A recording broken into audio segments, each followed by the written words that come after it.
Mesdames, Messieurs, bonjour et merci de renouveler votre fidélité à votre émission, le jury du dimanche, qui a le plaisir de recevoir le ministre de l'Éducation nationale, Mamadou Talla. Bonjour, Monsieur le ministre. Bonjour Mamoudou, ça me fait plaisir de venir encore une fois ici à Imédia. Le plaisir est partagé. Les écoles et universités sont fermées, comme vous le savez. Depuis le 14 mars, la fermeture des murs, disons, est même prolongée jusqu'au 4 mai. Les cours pourront-ils reprendre après cette date? Nul ne sait. Une décision qu'il fallait certainement prendre et l'État l'a prise. Car il y allait et il y va encore de la santé et de la vie de 4 millions de personnes, la population des élèves et étudiants au Sénégal, sans oublier les autres acteurs de l'éducation. En effet, la maladie du coronavirus n'épargne personne. Aucune mesure n'est de trop pour éviter la propagation du virus réputé très contagieux. Seulement, voilà, élèves, étudiants, enseignants et parents, mais aussi les autres acteurs du système éducatif s'interrogent. L'année 2020 sera-t-elle sauve ou sera-t-elle sauvée? C'est la question essentielle. Le ministre de l'Éducation y répondra tout à l'heure. Mamadou Talla est l'invité donc du jury du dimanche. Il tentera également de rassurer sur le système adopté par son département en matière à la fois d'enseignement, d'évaluation et de passage en classe supérieure. Les examens auront-ils lieu? Quand? Comment? Et où? Puisque les écoles sont encore fermées. Que dire des établissements privés et des écoles coraniques? Quel est le degré d'adhésion des syndicats d'enseignants et des autres partenaires de l'école aux mesures prises par le gouvernement? Le ministre de l'Éducation est donc face au jury du dimanche. Le coronavirus préoccupe en même temps que l'angoisse s'empare des élèves et des parents quant à l'intégrité de la présente année scolaire. La parole du MEN, ministre de l'Éducation, que vous êtes, peut alors rassurer dans un contexte assez incertain pour l'école qui est très impactée par la pandémie de Covid-19. Faut-il s'inquiéter vraiment pour l'année scolaire 2020, pour ne pas dire l'année du coronavirus, monsieur le ministre? Merci Mamoudou. Permettez-moi d'abord de saluer donc vos auditeurs et téléspectateurs, parce que je crois que c'est un même réseau. Je suis vraiment très heureux de venir participer à cette émission, jury de dimanche, qu'on ne présente plus. Et avant de rentrer dans le vif du sujet, je voudrais faire quand même quelques observations. La première est que nous sommes dans un monde particulier. Nous sommes dans un monde où on croyait que l'homme ou l'humanité pouvait régler tous les problèmes. Et il a fallu qu'un minuscule virus sorte d'un pays assez lointain du Sénégal et de l'Europe, que tous les schémas deviennent totalement perturbés. Ça, il faut le noter et le comprendre pour savoir que le monde d'aujourd'hui appelle de notre côté une possibilité de s'adapter à toutes les situations. On n'a jamais imaginé que dans ces grandes villes et dans ces grands pays, où quand vous arrivez dans ces aéroports, chaque minute c'est un avion qui décolle, un avion qui repart, qu'aujourd'hui tout est bloqué, rien ne bouge, rien ne sort. Dans ce 21e siècle, des grandes puissances, au niveau scientifique, au niveau technique, au niveau militaire, qui pouvaient faire face à toutes sortes de phénomènes, de cas de situation, se sont vus aujourd'hui pratiquement désarmés. Donc vous voyez, on parle de ce virus. Aujourd'hui, Mamoudou, vous avez du mal vous-même pour aller à Bokidiawé, pour voir peut-être votre mère, votre parent, et il ne peut même pas venir. Donc vous voyez, c'est un changement total que nous sommes en train de vivre. Et du coup, tous les secteurs dans le monde entier, en Asie, en Europe, en Afrique et partout, doivent donc adapter leurs pratiques de tous les jours face à cette situation. L'école? Est-ce qu'il faut s'inquiéter pour cette année scolaire? De l'éducation nationale. Oui. Mamoudou, je suis très heureux d'en parler parce que je veux que tout le monde comprenne que cette situation que nous vivons ne nous inquiète pas du tout. Ah oui. Le ministère n'est pas inquiet Parce que tout simplement, nous avons la chance au Sénégal, et c'est l'occasion pour moi de saluer cette décision extrêmement importante du président de la République. Quand un président de la République prend la décision de fermer les écoles, les universités, c'est une décision courageuse, mais c'est aussi une protection. C'est pour protéger l'ensemble donc de ces 4 millions, comme vous le dites, d'élèves et d'étudiants. Parce que de l'école, on pouvait irriguer tout le pays. Il est très difficile de voir une école où vous n'avez pas un élève, ni un étudiant, ni un enseignant. Donc du coup, on protège, une décision courageuse. Et féliciter nos acteurs au niveau de la santé, qui ont montré qu'ils n'ont aucun complexe à se faire. De la même manière, au niveau de l'éducation nationale, nous avons des enseignants de haut niveau, des directions pédagogiques sur le terrain, des acteurs de la société civile, des syndicats, tous. Depuis que le président de la République a pris cette belle décision, tout le Sénégal est allé derrière le président de la République. Des journalistes, des politiques, des guides religieux. Et nous également, au niveau de l'éducation nationale, nous l'avons vécu. Justement, pour l'éducation nationale... Les syndicats sont venus pour dire que, monsieur le ministre, je les salue au passage, le G7 et les autres syndicats, nous suspendons tout de suite l'ensemble de nos plateformes. Nous ne faisons plus de grève, nous retirons tout et on se met à la disposition de l'école sénégalaise pour que nos militants et les enseignants qui sont au fin fond du Sénégal participent à la continuité pédagogique. Oui, une équation quand même à plusieurs inconnus aujourd'hui. D'abord, après le 4 mai, est-ce que les cours vont reprendre? Comment se feront les évaluations? D'abord, comment se feront les enseignements? Est-ce qu'il y aura des examens? Est-ce que l'année ne sera pas blanche? C'est toutes ces questions qui vous sont posées aujourd'hui, monsieur le ministre. Mais c'est des questions extrêmement importantes. Comme vous le savez, Mamoudou, nous ne sommes pas isolés du monde. Nous travaillons avec nos partenaires, que ce soit au niveau de l'UNESCO, au niveau de la Confémen, au niveau même de l'OIF. Nous avons des réunions qui se tiennent chaque semaine, où on regarde ce qui se passe au niveau mondial. Nous avons des stratégies différentes en fonction de nos réalités. Au Sénégal, ce qu'on a mis en place dès le premier jour, c'est de dire que les élèves sont à la maison, les 4 murs, comme vous le dites, sont fermés, mais que l'école n'est pas arrêtée. La continuité pédagogique devrait être assurée et on a mis en place le système qu'on appelle apprendre à la maison. Apprendre à la maison, on s'appuie uniquement que sur du numérique. Beaucoup de ressources numériques existaient au niveau du ministère et ce sont ces ressources numériques, à partir de notre site, les élèves, les enseignants, les parents, tous pouvaient avoir accès du niveau du plus bas jusqu'en terminale et dans toutes les matières. Il y a quand même une fracture numérique qui Je vais est y là, arriver. monsieur le ministre. C'est un schéma... Tout le monde n'a pas accès au numérique. Vous avez raison. C'est un schéma global qu'on a mis en place. L'éducation nationale, nous ne devrions pas faciliter ou faire partie de ceux qui prônent ce qu'on appelle une école à plusieurs vitesses. C'est une école de la République, une école de tous et une école pour tous. En ce sens que là où nous avons l'Internet, nous avons ce qu'on appelle les ressources numériques à prendre à la maison. Et là où on n'a pas Internet, et heureusement l'État du Sénégal, le ministère de la Culture nous a attribué, pour la première fois dans l'histoire du Sénégal, canal éducation, canal télévision, uniquement réservé à l'éducation sur toutes ses formes. Donc ceux qui ont Internet, c'est bon. Ceux qui n'en ont pas, ils peuvent avoir accès au TNT. Et ce n'est pas suffisant parce que le TNT n'existe pas dans toutes les régions. En relation avec la RTS, nous avons aussi, ces deux chaînes sont ensemble, dans tout le réseau de la RTS, radio et télé. Et on ne s'est pas arrêté là. Là où on n'a pas ni Internet, ni radio, ni RTS, ni télé, nous avons les radios communautaires. Et ces radios communautaires ont déjà commencé à donner des cours. Et ce sont nos enseignants, qu'ils soient de Ngayohem, je suis de Ngayohem parce que je sais qu'ils ont commencé, ou ailleurs, l'ensemble de ces radios communautaires sont aussi dans le réseau des enseignements apprentissage. Et ce n'est pas fini.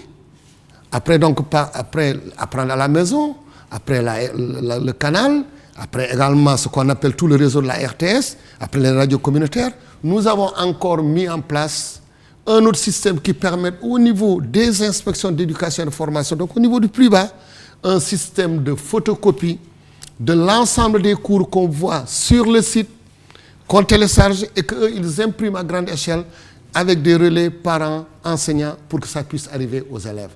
Donc vous dites que ce n'est pas l'idéal, Oui. mais nous avons voulu prendre un Oui. panel extrêmement large en termes d'offres Oui. pour que les enseignements puissent... Et vous êtes sûr que c'est à 100% couvert? Cette approche-là, est-ce qu'elle touche Mais de tous toutes les les élèves? façons, nous Est-ce que l'avons vous pouvez l'affirmer? Nous l'avons diversifié. C'était ça le plus important. Mais sans pouvoir donner la garantie que c'est à 100% accessible. Mais de toutes les façons, il est très difficile, Oui. quand on met en place un système, Oui. vu dans les conditions que ce système a été mis en place, Oui. de se dire qu'à 100%, nous savons que tout élève ou tout enseignant est atteint. Certainement, il y en a peut-être qui ne le sont pas encore.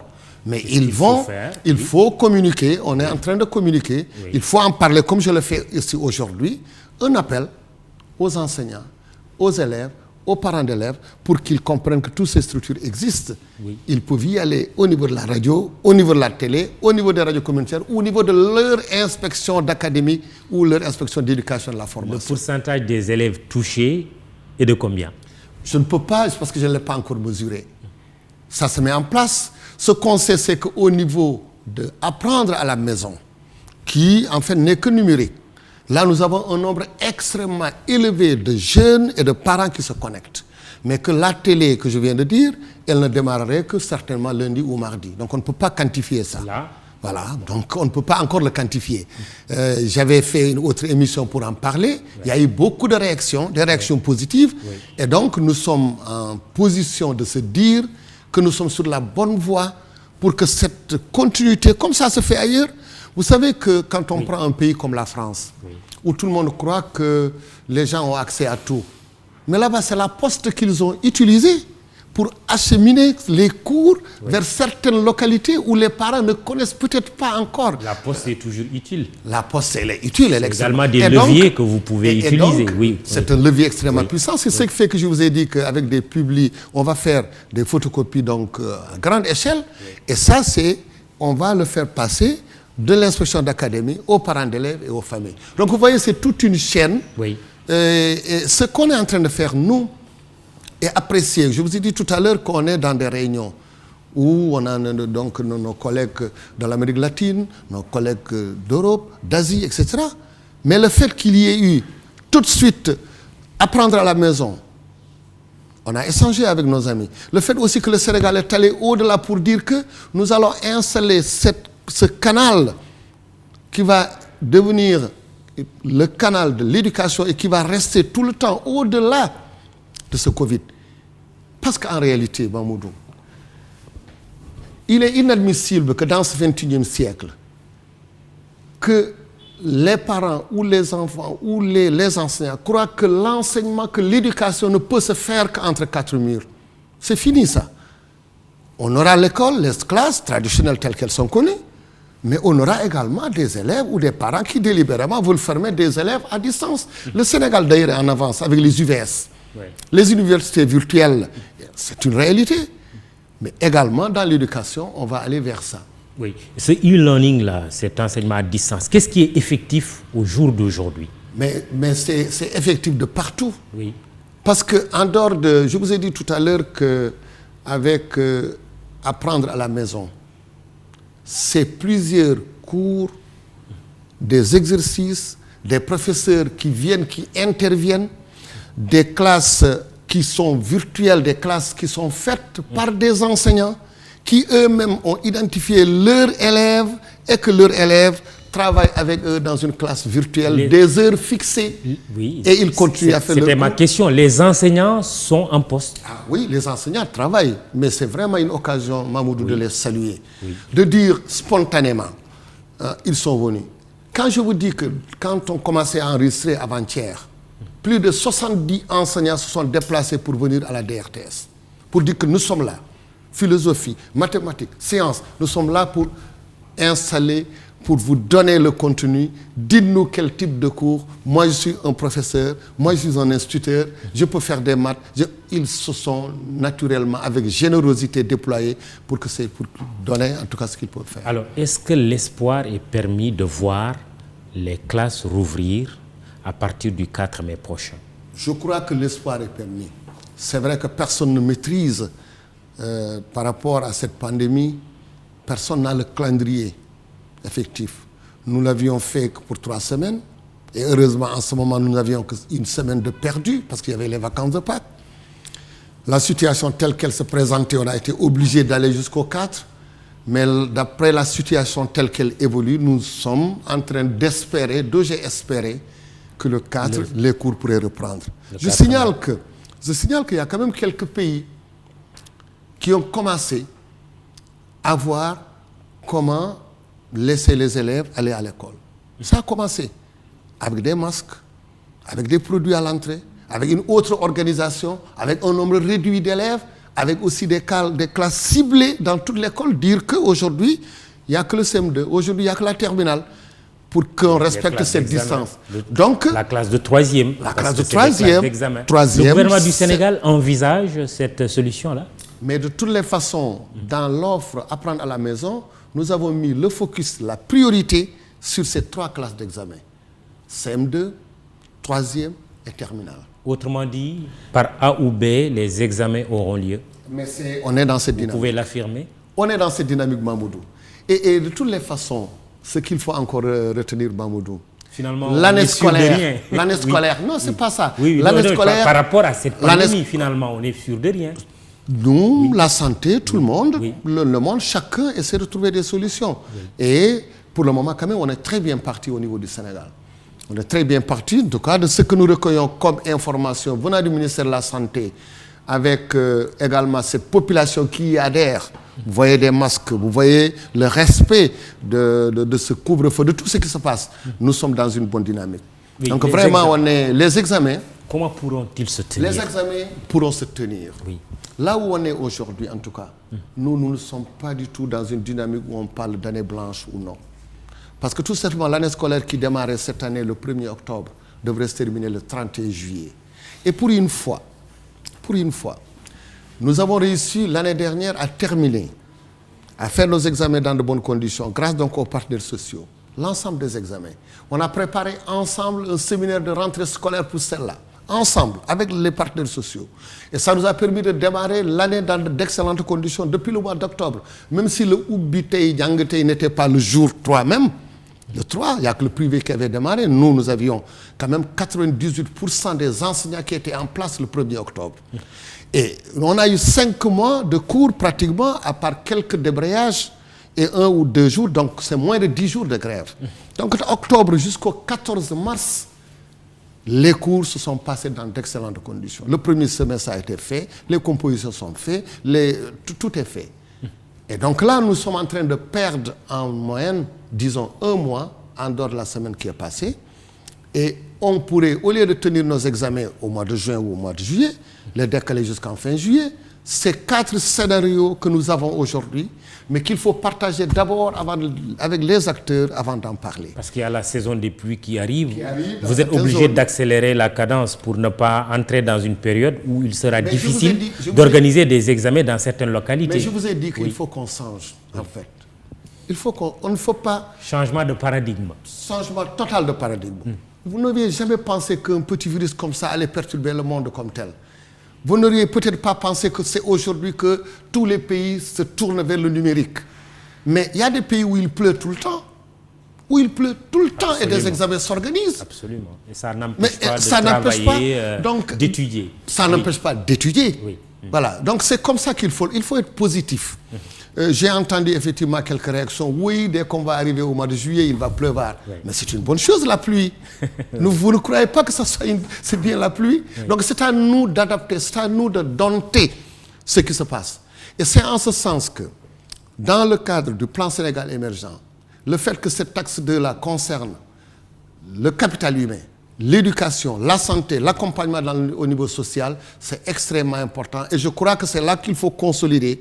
C'est féliciter en tout cas le président de la République qui a eu cette belle idée dans le plan Sénégal émergent en mettant l'axe de le capital humain.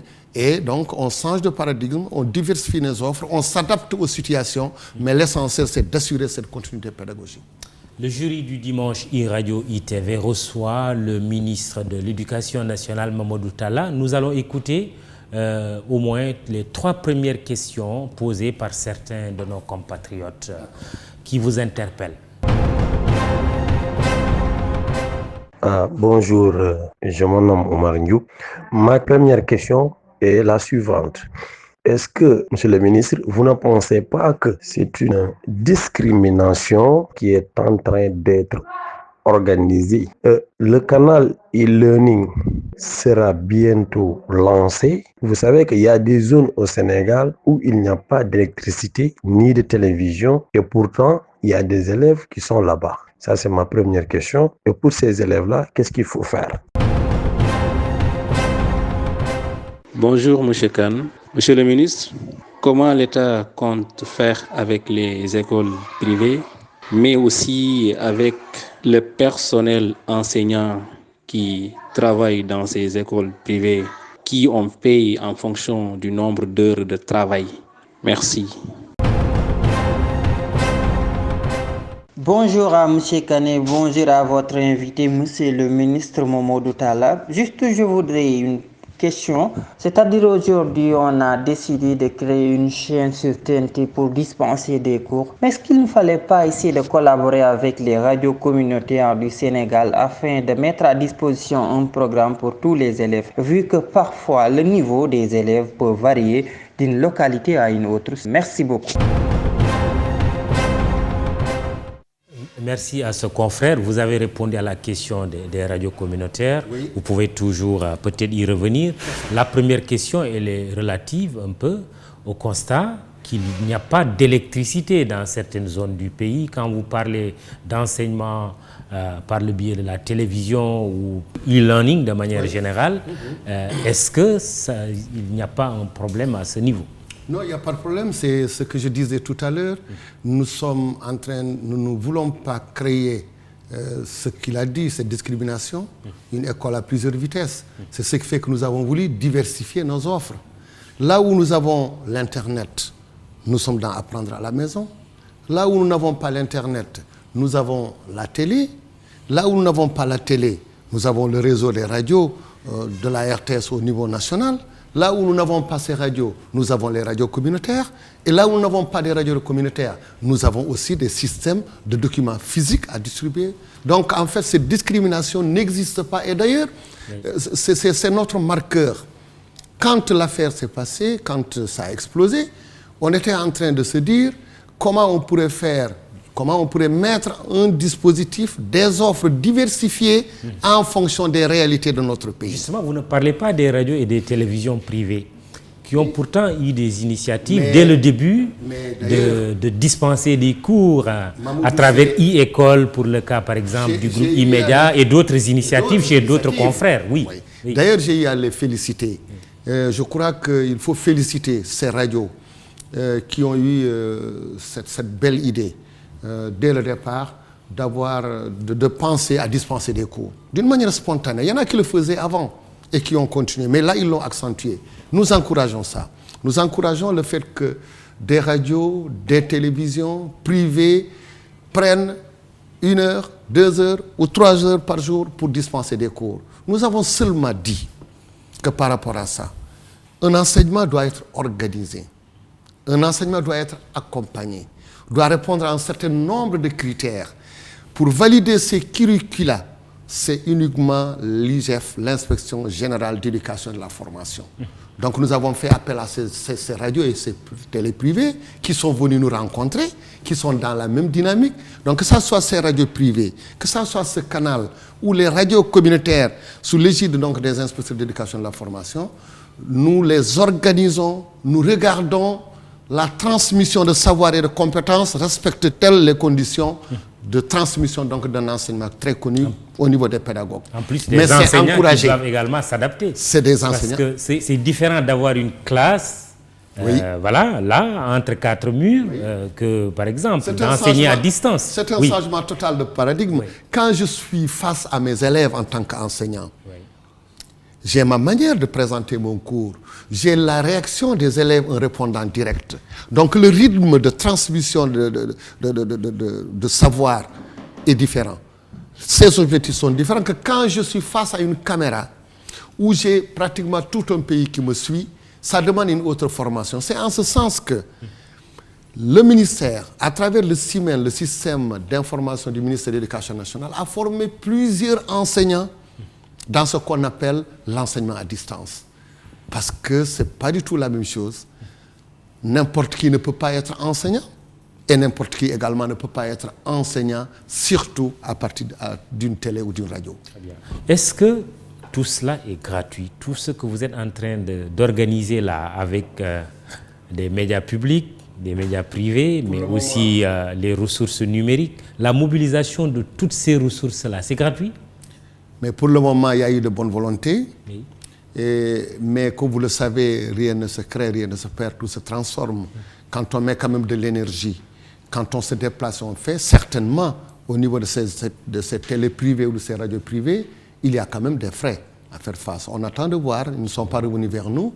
Et nous également qui venons de monter donc ce canal, il y aura certainement des dépenses qu'on est en train donc de lister. Je parlais tout à l'heure des photocopies au niveau des 45 départements qu'il faut installer avec le consommable et tout. Il y a nécessairement des frais. Donc ça a un coût. L'enseignement qu'on faisait dans des classes physiques avait un coût. L'enseignement également à distance aura un coût. Et il y a un fonds de riposte qui est là. Il y a un fonds de riposte qui est là. Oui. Il y a également le budget. Quelle est la part affectée au ministère de l'Éducation, pour être plus précis? De toutes les façons, en dehors de ce qui concerne toute la partie privée, dans le Covid, l'État attend qu'on dépose, nous, l'ensemble de nos demandes qui concernent ces enseignements que vous dites, qui concernent certainement des écoles privées, qui concernent également un autre réaménagement de notre budget. Étant entendu que nous avons un budget, il est possible en ce moment de réaménager, de réaffecter pour ramener l'enseignement au plus près des populations. La proximité dans la transmission de savoir devrait être une réalité, mais elle s'accompagne de moyens. Les écoles privées, un auditeur a posé la question, et c'est également une question qui préoccupe. Quid de ces écoles privées? Est-ce que les parents vont commencer à payer les mensualités? Comment les enseignants vont être payés si on parle de l'hypothèse que ces écoles peuvent se retrouver sans moyens?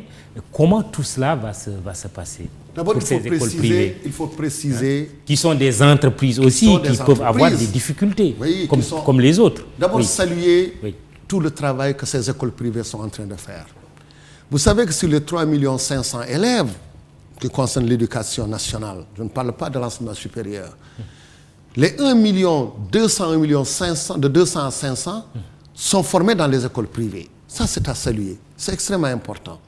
Mais dans ces établissements privés, il y a des écoles qu'on appelle des écoles reconnues, il y a des écoles autorisées et il y a aussi d'autres. Alors, ne serait-ce qu'au niveau seulement des écoles reconnues, c'est à peu près 483 écoles reconnues. Il y a plus de 2800 écoles autorisées.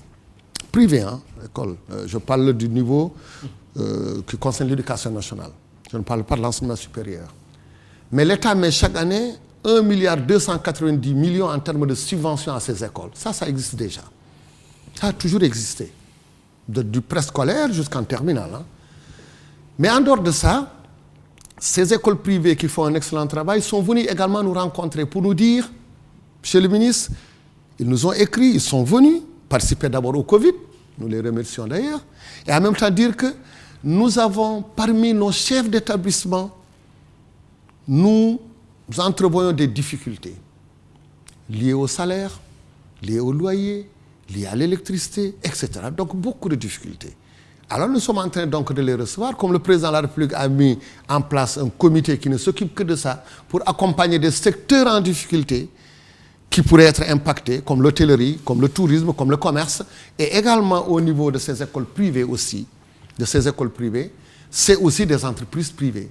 Il y a un contrat qui lie le chef d'établissement à l'enseignant qui est son employé. Oui, il doit payer. Il y a un salaire à payer à la fin du mois. Oui.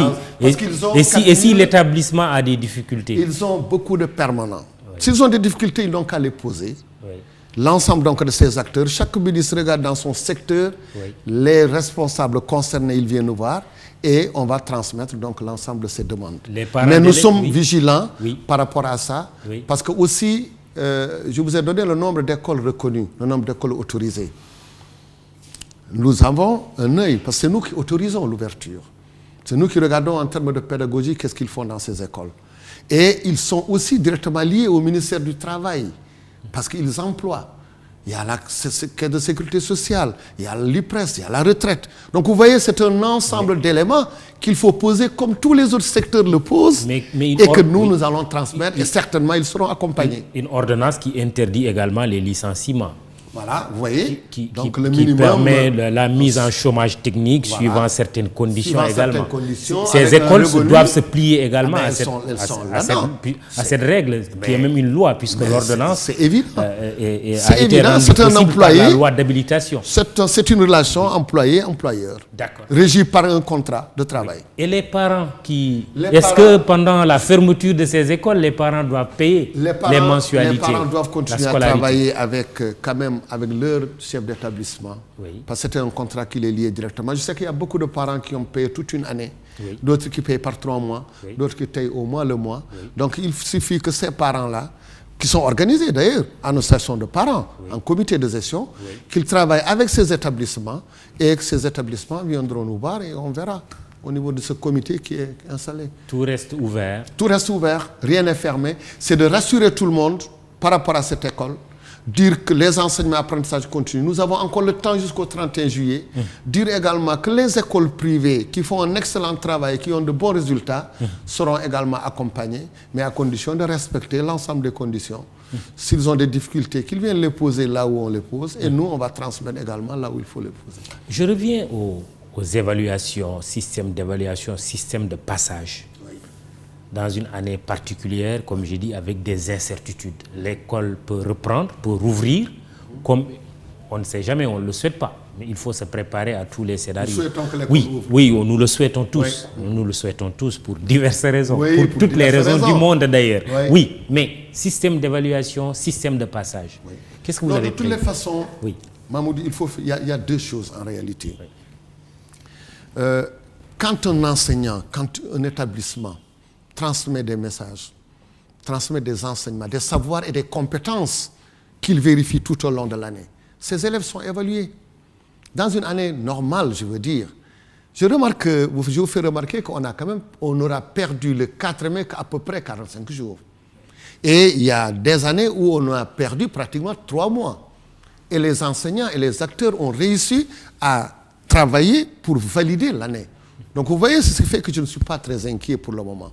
Mais toujours est-il que le passage de CM2 en 6e, ça se faisait sur la base de la moyenne, plus maintenant en concours d'entrée en 6e dans les classes. 3e, seconde également, il y a les moyennes, le contrôle continu qui joue un rôle essentiel. Il n'y a que le bac. Donc là, on est dans une dynamique. Si on reprend le 4 mai, les cours vont continuer.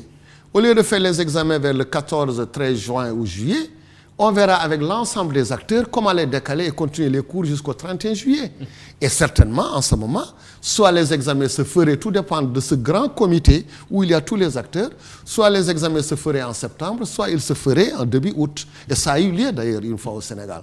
Donc, rassurer donc les parents, les élèves, leur dire que par rapport au quantum horaire de ce qui est fait jusque-là, et dans le privé et dans le public, nous n'avons pas d'inquiétude. Nous avons plusieurs scénarios qu'on mettra en place, qui vont être validés, qui nous permettra, nous, en tant que spécialistes de l'éducation, d'apprécier le niveau de formation pour valider le passage d'une classe à une autre et également pour voir quelle est la forme des examens. Nous ne sommes pas comme un pays que je ne vais pas citer qui a déjà pris la décision de passer le bac en contrôle continu. Mais on est différent. On est différent. Et vous donnez la garantie qu'il y aura le bac. Je vous pose cette question d'ailleurs en pensant à cet enfant. Vous savez le lien qu'il y a entre nous et le baccalauréat, qui est le premier diplôme supérieur. Est-ce que vous pouvez donner l'assurance que ces jeunes qui vont faire le baccalauréat cette année le feront? Parce qu'il y a un attachement au baccalauréat que personne ne peut expliquer. Tout à l'heure, vous venez de dire que personne ne maîtrise par rapport à cette pandémie quand est-ce qu'elle termine. C'est ce que vous venez de dire. Mais en fonction de ce qui va se passer, nous sommes en train de mettre en place des stratégies. Mais à l'instant où on parle, je suis convaincu, je suis dans une dynamique que les examens s'organiseront. Mais je précise aussi que le baccalauréat est un premier diplôme de l'enseignement supérieur. Absolument. Tout à fait. c'est l'Office du bac, Oui. qui sont aussi au niveau de l'enseignement supérieur en train de voir comment organiser ce baccalauréat. Oui, mais vous êtes le ministre de l'Éducation Oui, nationale, exactement. avec votre collègue de Donc, l'enseignement supérieur. Qu'est-ce que vous êtes en train de mijoter? On est au Sénégal dans ce qu'on appelle le système d'éducation et de la formation. Nous sommes organisés autour d'un grand programme qu'on appelle le paquet. C'est un programme d'amélioration de la qualité, de l'équité et de la transparence. Voilà. Et ce que je voulais dire par rapport à ça, c'est que nous ne voyons pas le ministère de l'Éducation d'un côté, formation professionnelle de l'autre, enseignement supérieur de l'autre. C'est un système d'éducation et de formation sénégalais. On est en train de travailler ensemble. Oui. Je sais que même d'ailleurs le mardi, on a une grande réunion aussi à Troyes. On continue, nos services travaillent ensemble. À 3, c'est-à-dire L'éducation nationale, formation professionnelle et enseignement enseignement supérieur. supérieur. C'est logique, c'est le secteur de l'éducation. Vous dites- Non, le mardi. Mardi. Très bien. Lundi, c'est férié. C'est pas seulement sur cette question, sur d'autres également. Lundi férié parce que nous sommes aussi, il faut le dire, pendant le week-end pascal. C'est le lieu de souhaiter joyeuses fêtes à toute la communauté chrétienne. Merci Oui, beaucoup. oui. Et par rapport à ce système, je crois que même au niveau de la formation professionnelle, le système de validation des acquis de l'expérience, le système d'évaluation en cours de formation était devenu une réalité. C'est ce qui fait que je dis tout à l'heure, par rapport à ce pays qui ouvre en fait au mois de septembre, qui a eu beaucoup de grèves avant, qui a eu la réforme du baccalauréat chez eux, c'était compliqué, qui a eu le Covid et qui ferme, leur année se ferme au mois de mai, ils sont obligés eux de faire le contrôle continu. Oui. Mais nous ne sommes pas encore là. Oui, mais, On est différents. Oui, il y a également une continuité à assurer. Non seulement entre vous, éducation nationale, enseignement supérieur, mais il y a également les études à l'étranger. Oui. Qu'est-ce qui est prévu? Tout à l'heure, je vous ai dit que nous tenons plusieurs réunions au niveau de la Confemen, au niveau de l'OIF, au niveau de l'UNESCO. Ça veut dire que nous ne sommes pas isolés. Nous savons ce qui se passe au niveau. Tout le monde est impacté. Alors, même en France, parce que vous faites allusion peut-être indirectement à la France et à d'autres pays. Oui, voilà. parce que je savais que vous parliez de la France. Voilà, exactement. Donc, on est en phase. Et même ici également, au Sénégal, on est en train d'anticiper pour voir à quel moment on ferait notre baccalauréat, à quel moment que nos élèves qui auraient eu le baccalauréat, s'ils l'ont comme d'habitude au mois de juillet, le problème ne se pose pas. S'ils ne peuvent l'avoir qu'au mois de septembre, en ce moment, c'est des relations qu'il faut faire entre nous et nos collègues des autres pays. Absolument. Donc, et vraiment, pas seulement la France d'ailleurs, le partout, Canada, le Canada, l'Amérique, la Chine. Nous avons également aujourd'hui des étudiants qui vont en partout. Chine. Et parlant d'ailleurs de notre secteur stratégique et particulier, ce secteur qu'est la formation, comme on a dit tout à l'heure, ils pourraient même, eux, démarrer les années quand ils veulent. Par exemple, celui qui travaille dans l'agriculture, qui forme des jeunes dans l'agroalimentaire, dans l'agriculture, dans le machinisme agricole, peut-être que eux, démarrer l'année scolaire au mois de juillet-août, c'était même mieux. Oui. C'est pour vous dire qu'on est dans un système où il faut à tout moment s'adapter et changer de méthode. D'accord, mais avec des risques aussi de chevauchement entre deux années scolaires. Voilà, c'est vrai. C'est vrai que ce risque existe dans le cas où notre année scolaire continuerait jusqu'au mois d'octobre. Mais pour le moment, on n'en est pas là. Oui, ce mais risque si de ça devrait arriver. Mais on va faire face. On va faire face. Des pays font face et nous également, on va faire face. Mais c'est surtout, vraiment, Mahmoud, je voulais vous rassurer que les conditions sont réunies avec ces compétences que nous avons au niveau du ministère de l'Éducation nationale, au niveau de ces inspecteurs, au niveau également de cette mobilisation de ces parents d'élèves, de ces parents, de ces acteurs du système, tout le monde uni derrière le ministre de l'Éducation nationale, comme tout le monde est derrière le président au niveau des acteurs, nous sommes rassurés en se disant que nous allons vers une année qui va être une excellente année en termes de résultats, en termes d'orientation. La COSIDEP, qui est un acteur de l'éducation, qui a également théorisé d'ailleurs le Ubitei Djangetei, la société civile, préconise des concertations inclusives, même en temps de coronavirus. Mais il a raison. Oui. Est-ce que vous allez le faire, une large concertation? Dans le comité. Dans le comité. On a vu un peu l'exemple du Conseil des ministres qui s'est fait avec visioconférence. Aujourd'hui, est-ce que vous ne devriez pas également envisager cela? Le comité qui est mis en place depuis le premier jour jusque-là, il y a tous les acteurs. les syndicats sont représentés, les parents d'élèves sont représentés, les acteurs sont représentés. On travaille tous les jours. La Et je suis d'accord. aussi, oui. La société civile, oui. Ils étaient même hier au ministère tous. Vous êtes d'accord? COSIDEP et tout, éducation pour tous, tout le monde. Vous êtes d'accord sur quoi? On est d'accord que, je disais qu'on est d'accord, qu'on ne peut pas dire qu'on va adopter des résolutions liées à l'année, liées au passage, liées aux examens, sans pour autant que tous les acteurs ne soient réunis. Et donc, effectivement, ce que fait tout à l'heure, je n'ai pas voulu vous donner l'ensemble des scénarios, je n'ai pas voulu vous donner l'ensemble des grandes orientations, parce qu'il faut que tous ces acteurs soient quand même autour d'une table pour qu'ils comprennent qu'est-ce qu'on fait et où on va. Une table virtuelle, puisque une table virtuelle. Pour le moment, on peut pas. Mais c'est le monde moderne. Très bien. Alors, Monsieur le ministre de l'Éducation, Mamadou Talla, invité du jury du dimanche, e-radio, e-TV, une autre série de questions de nos compatriotes. Bonjour, je suis élève maître au centre de formation à Rufisque. J'ai une question à poser. Quel impact le confinement aura sur notre formation? Bonjour Mamadou, je voudrais poser une question à monsieur le ministre. Je voudrais savoir si la situation ne s'améliore pas d'ici 2 mois ou 3 mois. Quelle sera la solution pour les examens de BFM et de baccalauréat? Si la solution serait de valider les examens de baccalauréat et de BFM en contrôle continu, il prendra quelles mesures pour sécuriser les notes? C'est-à-dire pour qu'il n'y aura plus de la possibilité de retoucher les notes, soit par la corruption, par la pression ou quelles que soient les méthodes. Bonjour messieurs, ma question est la suivante. Si la pandémie perdure d'ici le 4 mai, allez-vous faire recours aux enseignements en ligne? Sachant que beaucoup d'apprenants vivent dans des zones reculées où l'accès à l'Internet est impossible, voire même certaines localités n'ont même pas accès à l'électricité. Et si on décidait de prolonger l'année, est-ce que les apprenants seront dans de bonnes conditions, vu qu'en période de saison de pluie, les situations sont catastrophiques dans certaines localités?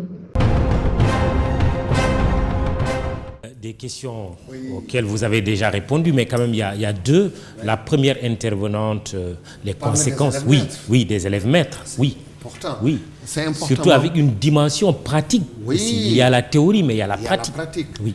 Mahmoud, d'ailleurs, il faut saluer ce qui s'est passé cette année, la décision qui avait été prise, parce qu'en général, pour les élèves maîtres, nous avions le quota très tard.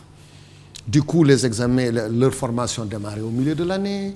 Au mois de juillet, nous n'avions pas les élèves maîtres qui sortaient. Et donc, à la rentrée, au mois d'octobre, ils ne sont pas affectés. Ça nous posait des problèmes. Et le président de la République a décidé cette année. Dès le début, dès le mois d'octobre, il nous a donné le quota. Le concours a été organisé. Et ils ont démarré les formations de telle sorte qu'ils auraient fait leurs 9 mois avant même la rentrée. Et ils seraient affectés dans les écoles le jour de la rentrée. C'est 2500 nouveaux élèves maîtres qu'on va affecter au niveau du Sénégal. Ceux-là sont aujourd'hui en formation. Et pour ces élèves, la formation n'a pas été arrêtée. Ils sont tous formés en ligne. Comme vous le dites, on est dans le monde moderne. Ils continuent à être formés en ligne. Et c'est uniquement dans la dernière partie qu'ils devaient avoir leur partie pratique. Et là, on espère que les classes vont reprendre. Mais qu'elles ne s'inquiètent pas. Pour la première fois, on a le temps de les former, de faire 9 mois complets de formation avant la rentrée. Et ils seraient affectés avant le mois d'octobre pour que le jour de la rentrée, ils rentrent. Cette année, on a pu les affecter qu'au mois de décembre. Oui. Et là, on l'a rectifié, ça a été rectifié. Le président nous a donné le quota très tôt. Non seulement le quota est passé de 1100 puis 1700 élèves maîtres, cette année, il l'a mis à 2500 nouveaux élèves maîtres arabes et français. Et donc, c'est 2500 qui sont aujourd'hui en formation. Heureusement, on a eu le temps de les former. Et là, il faut une formation virtuelle. Ils termineront donc l'année. Ils seront affectés à temps pour aller regagner leur classe. La sécurisation maintenant des notes posées par l'autre, qui est dans l'hypothèse qu'il ne puisse pas y avoir d'examen, par exemple. C'est dans l'hypothèse où il n'y aurait pas, où on n'aurait pas le temps. Oui. C'est dans le cas où le Sénégal s'acheminerait vers ce qu'on appelle des contrôles en cours de formation Oui. ou bien des notes. Oui. Il Que les douterait, notes ne soient pas de la... falsifiées, Voilà. qu'il n'y ait pas de corruption. Voilà. Oui. Donc, d'abord, ce que je veux dire... Vous l'entendez? Vous Si, entendez j'ai bien entendu. cette préoccupation? Non, mais nous avons ces préoccupations. D'ailleurs, on l'a de tous les jours, cette préoccupation. Qu'il y ait Covid ou non, la régularité, la sécurité, la sécurisation de nos notes, de nos évaluations, elle est de tout le temps. Elle est réelle et effective. Ça, ce sont les inspecteurs qui vérifient, les directeurs qui vérifient, c'est les inspecteurs d'académie. Tout est sous surveillance depuis très longtemps. Ça, c'est même pas lié au Covid. L'enseignant lui-même, le prof principal, le conseil de classe, tout ça, c'est des acteurs qui sont sur le terrain, qui vérifient ce qui est fait. Et il y a même quelque chose de nouveau. Parlant du numérique, les élèves, vous, Mamoudou le parent, et les autres, à chaque instant, maintenant, ils peuvent savoir quelles sont les notes de leurs enfants, avant même le bulletin. Et à l'instant où vous tapez, si les cours existaient, vous allez savoir en ce moment votre enfant quel est le cours qu'il est en train de faire, s'il est absent, quel était le thème, quels sont les devoirs à faire. Et ils ont leur bulletin en ligne avant même qu'on aille en conseil de classe. Donc nous n'avons pas de doute par rapport à ça. On s'était préparé. Et si on va vers cette direction, ce que je n'espère pas, je ne veux même pas qu'on aille dans cette direction, ça, la régularité existera. Le jury du dimanche, Mamadou Talla, ministre de l'Éducation nationale, en est l'invité. Une question posée sur Facebook, Ibrahim Abba, à quand un deuxième collège à Ourossogui? Je relais la question parce que cette préoccupation, elle t'a mis lieu aujourd'hui du e-learning, parce qu'il dit l'actuel collège avoisine les 1300 élèves et les apprenants le font sur des nattes, sans compter la vétusté. Pas de bloc sanitaire, rien du tout. J'imagine aussi que d'autres collèges sont dans la même situation. Ces collèges-là sont très loin aujourd'hui quand même du e-learning. C'est pas grave, on va en parler, c'est important. Oui. C'est important par rapport à Ourossogui. Par rapport à Ourossogui, effectivement, il y a un lycée, il y a des collèges, mais effectivement, il y a, dans cette région, on a validé pratiquement au minimum 5 à 6 nouveaux collèges. Mais Ourossogui principalement. Au niveau du Sénégal, le président a décidé qu'on installe ce qu'on appelle des LINEC. C'est des lycées d'intégration nationale pour l'équité et la qualité. Les fameux internats que vous connaissiez, des lycées scientifiques. Et donc, le lycée dans la zone nord sera installé à Ourossogui. Et il y aura plus de 1500 élèves à l'internat, totalement orientés vers les sciences et vers les mathématiques. Il y a un chronogramme, un deadline. De toutes les façons, les appels d'offres sont lancés. Oui. Et c'est avec notre partenaire, donc la Banque mondiale. Le financement est là. Une fois que c'est acquis, ils vont aller... Ce sera à rareté de l'argent, des fonds. Un à Sédhiou, oui. Un à Matam, oui, et un autre à Kaffrine. Donc voilà les 3 LINEC pour une réponse par rapport à... Mais on a oublié, on n'a pas pu avoir le temps d'aborder les questions des DARA. Oui, non, ça je l'ai prévu là. Allez-y alors. Vous me forcez à aborder le thème, oui, allez-y. Oui, allez-y. Non, par rapport aux question DARA. des DARA, oui. Les DARA, vous savez, le président de la République a décidé que ce qu'on est en train de faire au niveau de l'école formelle connue, il faut le faire également au niveau des DARA. Ouais. Il faut organiser les enseignements dans les DARA modernes. Et alors, pour une fois, on est passé, quand on arrivait, on est passé de 100 DARA modernes à 531 DARA modernes. Ces DARA modernes, le choix d'ailleurs était très difficile au niveau national. Fermés. Au niveau national. Qui sont fermés. Tout est fermé. Oui, mais justement, au niveau national. Oui, c'était difficile d'avoir ça. Oui. Et on en a fait, construit, équipé, vraiment rien à dire. Oui. Mais en choisissant ces 532, on a aussi laissé de côté à peu près 500 et quelques DARA. Oui. Qui étaient candidats, sans compter les autres DARA traditionnels. Oui. Vous êtes du Fouta, vous connaissez, nous connaissons. Oui. Donc c'est immense, ils participent à l'éducation. C'est ça. Quelle est la prise en charge de ces écoles coraniques, de ces DARA, dans le contexte d'aujourd'hui de coronavirus, avec la fermeture des écoles, puisqu'il y a une interdiction de rassemblement? Le premier jour, vous aviez vu que le président avait décidé qu'on mette tout de suite dans ces DARA dits modernes 331 millions en termes de nourriture, etc.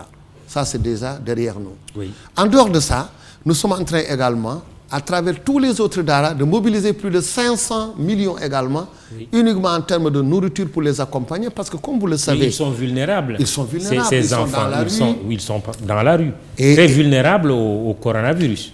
Vous parliez de Ourossogui tout à l'heure, quand vous y arrivez vers 19h, 20h, vous aviez les talibés qui étaient là, mais maintenant ils ne peuvent plus, c'est fini. À partir de 20h, tout est fermé. Oui, avec le couvre-feu. Donc, vous voyez, mais la journée, ils circulent.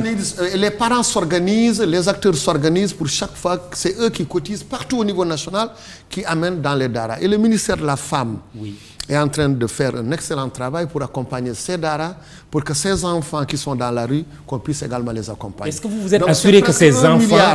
C'est presque 1 milliard que nous sommes en train de mettre au niveau de ces daras, 330 et quelques, plus 500 également qui arrivent, millions, pour accompagner ces maîtres coraniques.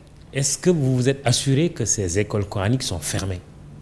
Que ces enfants ne sont pas regroupés dans certaines conditions? Non, il y a plusieurs cas de figure.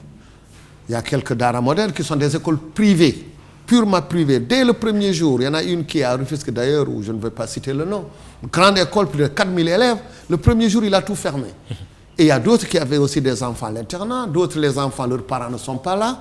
C'est ceux-là qui ont essayé de maintenir peut-être un certain nombre réduit d'enfants à l'intérieur. Mais tout ce qui est dara moderne, tout ce qui est officiel, ça n'existe plus, c'est fermé comme les écoles. Voilà. Maintenant, les autres qui ont des écoles privées, dara privées, en fonction des localités, au niveau des préfets et gouverneurs sont en train de voir, il y en a effectivement qui continuent à recevoir des enfants parce que ces enfants ne sont pas encore remis à leurs parents. Je vois que le préfet de Mbour en a parlé pour dire que je prends les enfants, je les ramène vers les parents. Et d'autres également le disent, d'autres préfets. Parce qu'il y a ces maîtres coraniques qui disent que ces enfants, je ne vois plus leurs parents, je ne sais pas comment les ramener, d'autres même ne seraient même pas du Sénégal. Donc vous voyez que c'est très complexe. Mais on est en train de travailler dessus avec l'USAID, avec la Banque mondiale, avec d'autres, pour qu'on voit ensemble comment accompagner cette partie de jeunes vraiment vulnérables, ceux qui sont dans les daras, qu'il faut nécessairement accompagner en nourriture, en sécurité et tout. On va quand même terminer cette émission, Monsieur le Ministre. Parmi les leçons à tirer de cette situation inédite, à plusieurs inconnus, vous avez parlé du e-learning, qu'il faut changer de paradigme par rapport à l'école. Mais parmi les leçons, est-ce que l'éducation à la santé ne devrait pas être renforcée dès le bas âge, jusqu'au niveau intermédiaire, jusqu'au niveau supérieur, pour faire de nos élèves et de nos étudiants finalement des soldats de la santé? Est-ce que ce n'est pas une leçon à tirer également? C'est une priorité. Nous avons au niveau du ministère une division qui s'occupe de tout ce qui est santé. Mais d'ailleurs, on est en train de réorganiser pour créer une direction du bien-être, de l'hygiène et de la santé. Une direction, à côté des directions pédagogiques, pour vous appuyer. Mais les enseignements qu'on peut tirer, que Mamoudou, avec ce qui s'est passé, le monde a compris, le monde d'une manière générale, je ne parle pas seulement du Sénégal, qu'on est obligé de changer de paradigme et de comportement. Que l'homme devrait être au centre de tout ce qu'on est en train de faire. L'humain, l'homme, comment l'accompagner. Un petit virus perturbe le monde. Malgré nos connaissances scientifiques et techniques, le monde est bloqué. Je parlais des aéroports, je parlais des routes, des commerces. On est bloqué.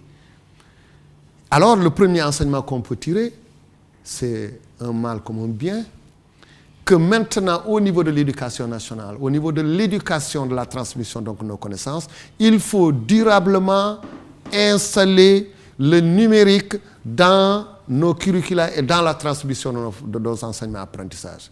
Il ne faut pas qu'après ce qui se passe aujourd'hui, qu'on remet de côté. Non, il faut enchaîner, continuer pour donner aux familles, aux enfants et à tout le monde la possibilité à tout moment d'être formé. Comme moi, je peux toujours avoir envie d'être formé de chez moi.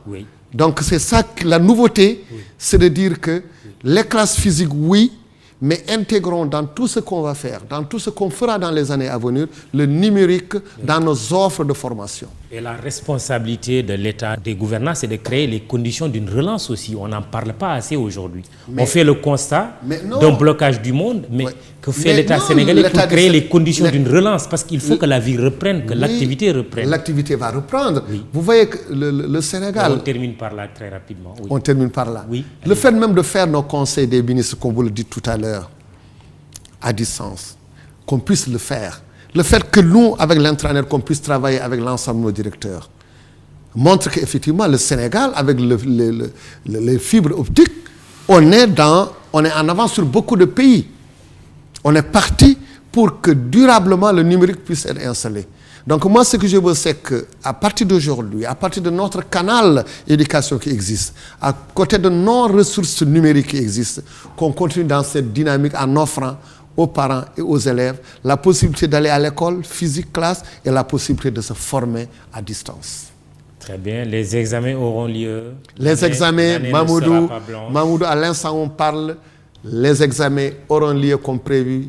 L'année n'est pas du tout blanche, ne sera pas du tout blanche, parce qu'on n'est pas dans cette dynamique. Jusqu'aujourd'hui où on parle, en fonction du quantum horaire de ce qui a été déjà fait durant cette année, nous sommes en possibilité de revoir notre calendrier.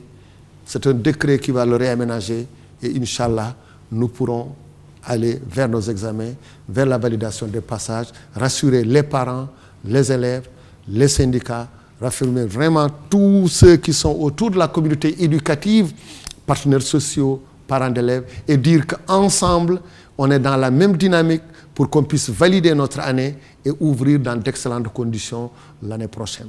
Très bien. Le ministre de l'Éducation qui donne donc l'assurance que l'année sera saine et sauve. Oui. C'est important de le dire dans un contexte de maladie, de coronavirus. Mamadou Talla était l'invité du jury du dimanche, présenté par Mahmoud Ibrakan, à la technique Abdoulaye Ndiaye, Iba Marsen, réseaux sociaux Binta Alexandra Ndiaye, Biram Pouy, Immédiat SN qui vous fait, comme d'habitude, le compte-rendu de cette émission. Babacar Fall et Abdoulaye Silla pour la photo. Bon dimanche et surtout, excellent week-end Pascal à toute la communauté chrétienne et à tout le monde. Joyeuse Pâques, à dimanche prochain.